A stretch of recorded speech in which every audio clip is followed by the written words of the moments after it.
Ricardo Preda. Doctor, ¿cómo estás? Buenas tardes. Doctor, Sí, buenas tardes. estamos aquí en compañía de Raúl Ramírez. Estábamos hablando sobre el tema de la prescripción. Vimos también que compartiste en tus redes sociales los análisis que tenés con relación a este tema. Primeramente queríamos hablarte sobre este tema. ¿Cómo ven también ustedes los abogados esta decisión de la Corte que ya está tocando este tema que es bastante polémico teniendo en cuenta también el caso a la cual afectó? Bueno, buenas tardes, Perla, Raúl y a la audiencia. En realidad, no es el primer fallo de la Mm, sala penal que sostiene esto, que señaló el voto en mayoría con relación a la prescripción. De hecho, que es un asunto sobre el cual yo siempre estoy recabando eh, posiciones, tanto en la jurisprudencia como en la doctrina. Y estoy trabajando incluso en un material más extenso del que publiqué en las redes. La posición creo que eh, ya la habían tomado hace aproximadamente 2 o 3 años, la primera vez. Y bueno, solamente hubo un caso el año pasado, pero en la cual, o creo que fue este año, en la cual invocaron en realidad que una acción de inconstitucionalidad suspendía el plazo mientras tanto el expediente, porque en ese marco, en esa acción, se había elevado el expediente principal a la sala constitucional y había señalado el voto en esa resolución que ese tiempo que estuvo en la sala constitucional debería restarse de la duración de la prescripción. Pero ahí había también una cuestión interesante, porque en primera instancia en esa causa se había dictado una prejudicialidad, y la prejudicialidad justamente es una condición objetiva insuperable que hace que el plazo de prescripción se suspenda, mm. tanto para la prescripción simple como para el doble de la prescripción. Entonces había unos argumentos que hacían ese caso distinto a este del señor Soares y otros casos que, como te dije, la sala penal ya había concluido que por más recursos o por más Mm. dilaciones procesales que se hayan dado, eso no se computaba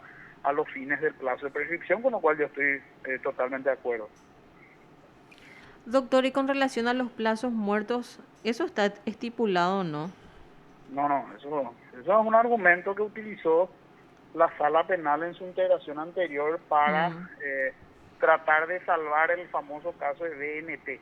mm, ¿Se acuerdan el caso de DNT donde fue condenado Silvio Ferreira, por ejemplo, sí. antiguo ministro de Justicia? Bueno, ahí hubo un voto del doctor, creo que Blanco, que sostenía, pero particularmente creo que esa teoría es, como lo dice su nombre, una teoría, ¿verdad? Y no Mm. tiene sustento en las disposiciones de nuestro Código Penal, porque la prescripción básicamente tiene su fuente en el Código Penal y no en el Código Procesal Penal. Por lo tanto, esa invocación de cuestiones tales como que los recursos suspenden el plazo de prescripción es aplicar o hacer una analogía de la duración máxima del proceso, que está regulado en el Código Procesal Penal, con el de la prescripción, lo cual es incorrecto porque no se puede hacer en ese caso una analogía in malam parte, es decir, en perjuicio del acusado. En ese caso, doctor, lo que estaba diciendo nomás, cuando hay una prejudicialidad, entonces eso interrumpe el plazo de prescripción, Suspende, Raúl, suspende. O sea, suspende. mientras tanto se resuelva ese caso extrapenal, suspende. También, por ejemplo, un provisional, Raúl. O sea, si se dicta, por ejemplo, un provisional, el tiempo en que estuvo suspendido el proceso, vamos a suponer que si es un delito va a ser 1 año y si es un crimen va a ser 3 años, ese tiempo que estuvo suspendido debe ser restado de la duración de la prescripción. Lo mismo puede ocurrir, por ejemplo, una suspensión condicional del proceso. Supongamos que hubo una suspensión condicional del proceso y después se revoca esa suspensión y el proceso continúa. Entonces, ese tiempo antes de la revocación y desde que se dictó la suspensión condicional, ese tiempo también debe ser restado porque es una condición que suspende el cómputo de la prescripción. Las causales de suspensión no están tipificadas una a una. Las de interrupción sí están tipificadas una a una en el artículo 104 del Código Penal. Pero y en la segunda parte del 104 habla de independientemente de las suspensiones e interrupciones cuando pasa el doble del plazo. Solamente de las interrupciones. De las suspensiones no, Raúl. O sea, sí, literalmente el inciso segundo del 104 no dice suspensiones, dice independientemente de todas las interrupciones, operará cumplido el doble de la prescripción. O sea, eso no aplica con las suspensiones, Raúl, Perla y audiencia. O sea, las suspensiones pueden restar. A ver, vamos a poner un hecho punible que tenga un marco penal hasta 5 años. Sí. Y tuvo una suspensión condicional del proceso de 3 años y al año 2 se revoca porque no cumplió las reglas de conducta el imputado. Entonces, 12 años tendría que pasar. Su curso y desde que ocurrió el hecho ya transcurrió 11 años. Y ahí la defensa obviamente plantea la prescripción, sí, y ahí seguro. el juez le puede negar diciendo no, hay que restarle 2 años en el cual el caso estuvo en suspensión condicional hasta que se revocó, y eso no se computa a los fines del doble de la prescripción. Y te digo por qué. Entiendo. Esta interpretación es así. Porque si uno ve ahora el 103, que es el que regula la suspensión, se va a dar cuenta que se tipificó específicamente un tipo de suspensión, que es cuando la víctima es un niño de los hechos punibles contra el desarrollo sexual de los niños y adolescentes. En ese caso, el plazo de prescripción queda suspendido hasta tanto cumpla la mayoría de edad. Por lo tanto, si por ejemplo un niño es víctima de un abuso sexual de niño a los 5 años, el plazo de prescripción empieza a los 18. Se va a suspender, recién se va a computar desde que tiene 18 años. Entonces, aunque el marco penal dé para el doble de la prescripción, eso no se aplica porque el doble de la prescripción solamente se considera con las causas de interrupción, no así con las suspensiones. Las suspensiones se restan incluso al doble de la prescripción. Y en este caso de Camilo, ¿hubo solamente interrupciones? Claro, en realidad no conozco el expediente, ¿verdad? Yo desconozco que hayan habido suspensiones, pero de la sentencia, que sí la leí, no se advierte que se invoquen suspensiones. Las suspensiones que yo creo son las que proceden, ¿verdad? La que invoca el voto en minoría habla de esta teoría de los plazos muertos, como dice el que tuvo esa posición en minoría. Él habla de las dilaciones propias de los recursos, etcétera, que como les dije antes, es una interpretación analógica de las que sí suspenden otro plazo, que es la de duración, el de duración máxima del procedimiento, que como dije es incorrecto porque es una analogía, ¿verdad? Y doctor, la última resolución, la que estaba diciendo usted, creo que la Corte dijo que era una cuestión insuperable que esté en la sala constitucional. En la sala constitucional. Porque el expediente no estaba en el proceso penal, porque finalmente la acción de inconstitucionalidad es un proceso no penal, ¿verdad? O sea, es un proceso en otro fuero, ¿verdad?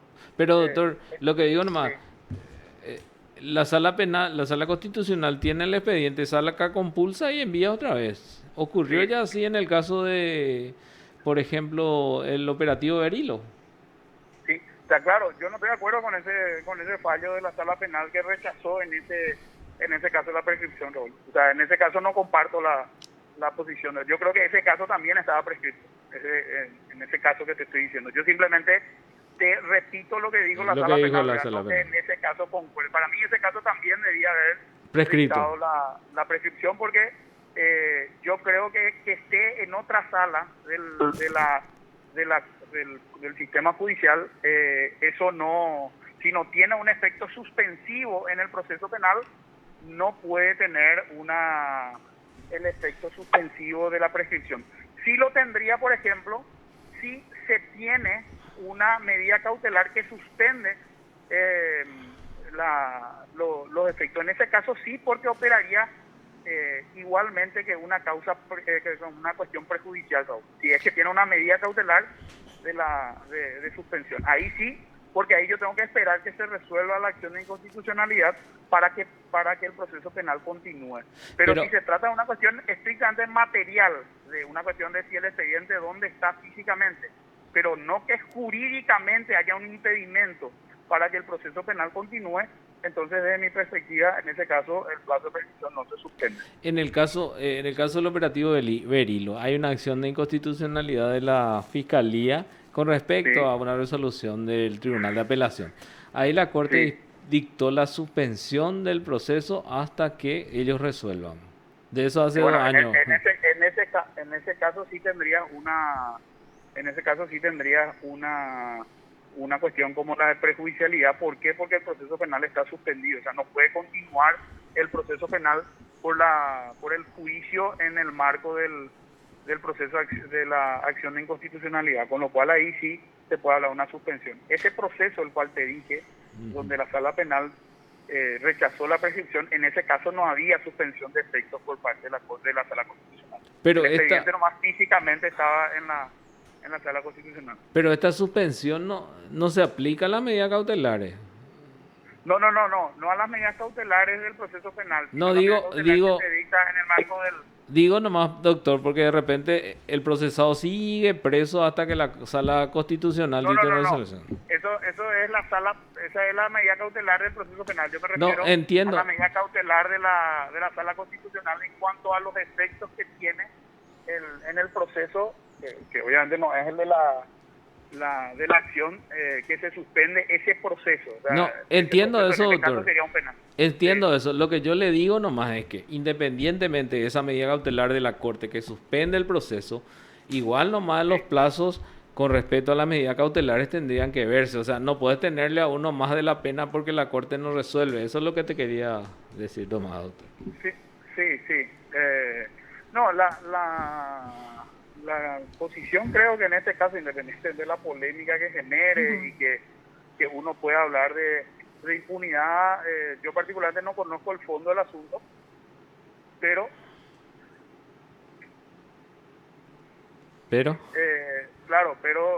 finalmente esas son las reglas de juego en un Estado de Derecho. Uno no puede cambiar las reglas de juego porque no te gusta el resultado del partido, ¿verdad? O sea, no te digo, le estoy diciendo simplemente de forma general, ¿verdad? No digo que no conozco la posición de usted al respecto, pero me refiero a eso. Y tampoco se puede hablar de impunidad porque justamente el caso no se resolvió. Para hablar de impunidad uno tendría que tener la certeza de que ahí se cometió un hecho, el cual yo, como digo, no conozco el caso de fondo. Doctor, justamente con eso que mencionás, se debatió mucho también el tema de que no fueron condenados en primera y en segunda instancia y se demostró la culpabilidad de ellos, pero con esta decisión de la Corte prevalece la presunción de inocencia con relación a el caso por el cual fue investigado la persona, sea este o otro caso. Bueno, y los efectos del sobreseimiento definitivo lo dice claramente la ley, ¿verdad? Dice que no afecta al buen nombre y la reputación, eso dice la ley. Así que el efecto de la prescripción es el sobreseimiento definitivo.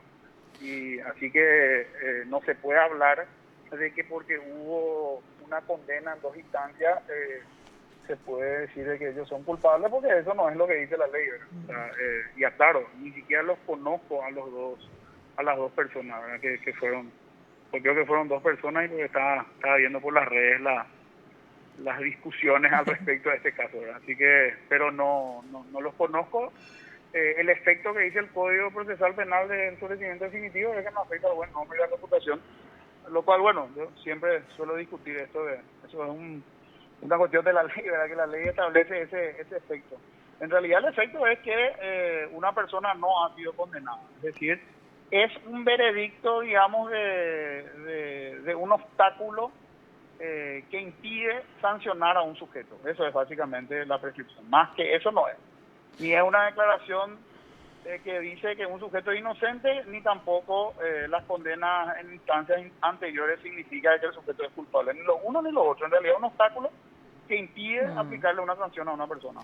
Pero es aplicar el principio de inocencia de repente nomás también, doctor. No, en realidad no es el principio de inocencia, O porque sea, el la efecto del principio presunción. de inocencia práctico es, si te referías a las consecuencias, sí, es decir, a qué dice el Código Procesal en cuanto a, pero en cuanto a la regla del Código Procesal que materializa el principio de inocencia en el Código Procesal Penal, es en realidad el de duda, pero eso es otra cosa, ¿verdad? Eso es en el marco del juzgamiento de un asunto en cuanto a la duda sobre los hechos. El caso de la prescripción es un obstáculo procesal, según lo señala y lo sostiene la sala penal y gran parte de la doctrina, es un obstáculo procesal que impide al Estado a castigar algo.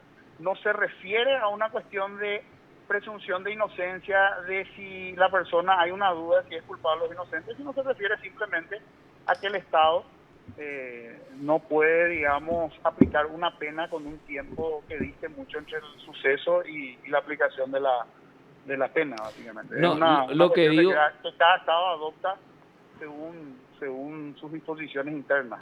lo que digo nomás que, viste que en las redes dicen, no, ellos son culpables, pero No, pero todo eso eso. tampoco Y se le digo puede yo, decir. bueno, pero prevalece ahí el derecho a la No, presunción de inocencia. Son inocentes, no, no uno hubo no una... puede decir que es culpable porque prescribió, Claro, o sea, definitivamente eso tampoco es correcto, o sea, el efecto, o sea, ¿por qué se dicta el sobreseimiento definitivo?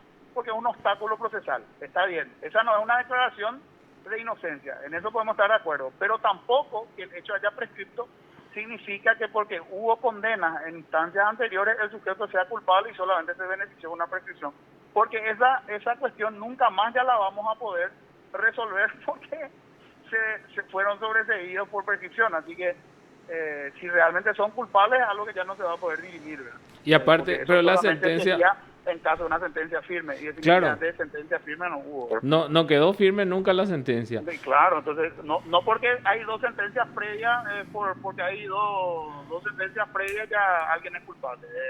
Alguien es culpable cuando hay una sentencia firme y la sentencia ni la de primera ni la de segunda estaban firmes, así que no se puede hablar de que son culpables y fueron beneficiados con la prescripción. De O hecho, sea, la Corte dice que antes incluso del juicio oral ya había prescrito la causa.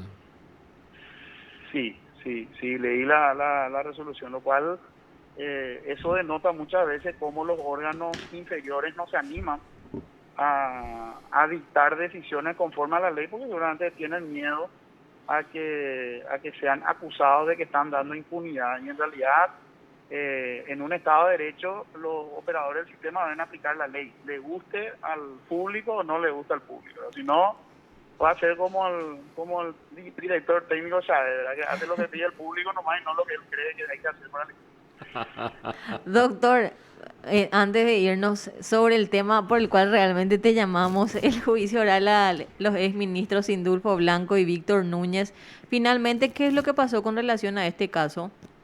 Y hoy, sinceramente, le digo, Perla, Mm, hoy recibí una notificación que me decía que se suspendía ujú. el inicio del juicio que estaba marcado para las 13:30 debido a que el tribunal no pudo ser conformado.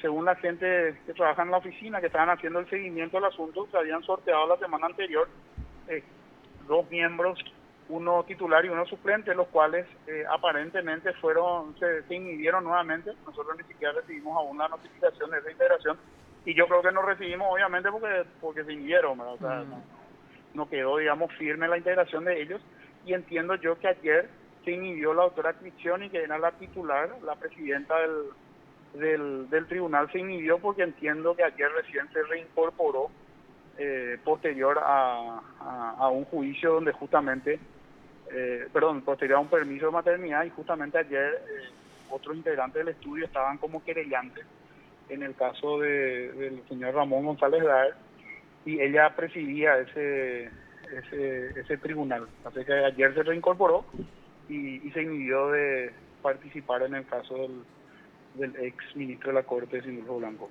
y el doctor Víctor Núñez también. ¿Ahí cuál es el hecho punible, doctor, supuestamente? Lo que le habían atribuido a ambos es prevaricato, y justamente es el caso de prevaricato que le atribuyen a ellos es muy simpático, ¿verdad? Porque uno de los hechos es que supuestamente declararon admisible un recurso que ordenaba una decisión de un tribunal de apelaciones que ordenaba un reenvío, y según la posición de los fiscales que imputaron y acusaron decía de que no podía haber una casación, que era inadmisible una casación contra un reenvío. Sin embargo, la Sala Penal, a través de votos del doctor Ramírez Candia, tiene una posición que dice que toda resolución definitiva del Tribunal de Apelaciones es objeto de casación. Y hace, creo para mí, una interpretación correcta del 478 del Código Procesal Penal, indicando por qué él sostiene esto. En muchas de las veces pierde en minoría contra los votos de la doctora Llanes y del doctor Benítez Riera, pero hubo casos donde él con otros magistrados han hecho mayoría, con lo cual claramente la admisibilidad o no de un reenvío, de una resolución definitiva de Cámara que ordena un reenvío, es una cuestión discutible. Por lo tanto, cuando se trata de una cuestión jurídicamente discutible, nunca puede haber prevaricato. El otro tema que le atribuyen es supuestamente que hayan disminuido la pena al acusado, es decir, en la resolución de la Corte decidieron bajar la pena, de una pena más alta bajaron, y esto también dicen de que no puede hacer un tribunal de alzada, en este caso la Sala Penal. Hoy, justamente hoy, yo recibí una notificación de una casación que yo planteé como abogado defensor, y el voto en minoría de la doctora Llanes sugería reducir la pena de 3 a 2 años, y el voto en mayoría anulaba y ordenaba un reenvío a un nuevo juicio oral al solo efecto de determinar la pena. Es decir, también es una cuestión jurídicamente opinable sobre si los tribunales de alzada pueden disminuir o no la pena en el marco de un recurso. Así que ellos están acusados por decisiones que nuestros órganos jurisdiccionales hasta hoy están tomando en el mismo sentido que ellos resolvieron. La diferencia está en que ellos tienen un juicio oral por prevaricato y los otros operadores del sistema que hasta ahora siguen emitiendo su voto en sentidos similares, y desde mi punto de vista lo correcto es esto, ¿verdad? No están procesados penalmente. Esta es la posición correcta en realidad, porque son cuestiones opinables. A mí, por ejemplo, me pedís mi opinión, no como abogado, sino como en el ámbito del académico. Yo estoy de acuerdo con que es admisible una casación contra una decisión definitiva del Tribunal de Apelaciones, aunque ordene un reenvío. Pero no estoy de acuerdo, por ejemplo, con la reducción o la elevación de una pena por un órgano de alzada. Pero eso no significa que por ello yo deba procesarle penalmente a quien resuelva en sentido contrario a lo que yo pienso. Doctor, ¿el prevaricato cuánto es la pena? Y hasta 5. ¿Y cuándo ocurrió estos hechos, doctor?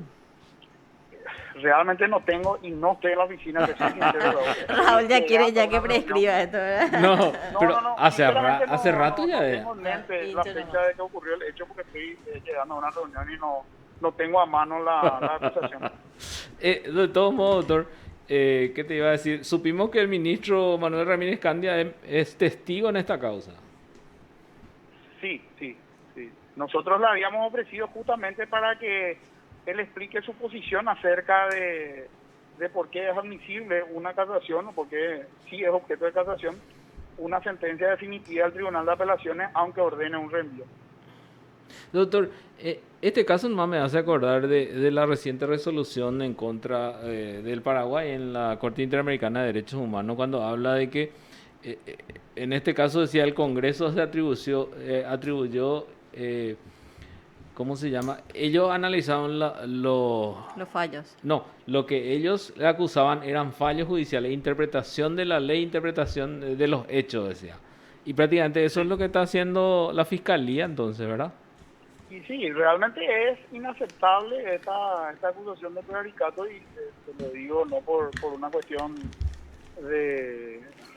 cuestión que yo soy el abogado defensor del doctor Blanco. En realidad, si uno se remonta a la historia, va a ver que esa imputación firmada por René Fernández se realizó exactamente el mismo día que se iba a tratar el juicio político al doctor Blanco, 2 años después que él ya tenía la denuncia. Y en estos casos, Perla, Raúl, la audiencia, no se trata de una investigación falsa. Es decir, vos no necesitas investigar 2 años porque los hechos ya están, nadie discute los hechos. O sea, yo no te estoy discutiendo si yo qué resolví, nadie discute eso.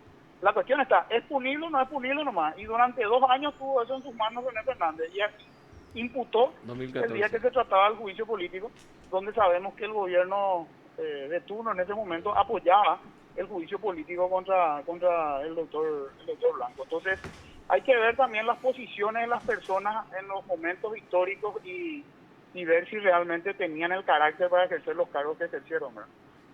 Muchísimas gracias, doctor. Se nos fue nuestro tiempo. No, por favor, a la orden, saludos a usted y a la audiencia. Muy amable.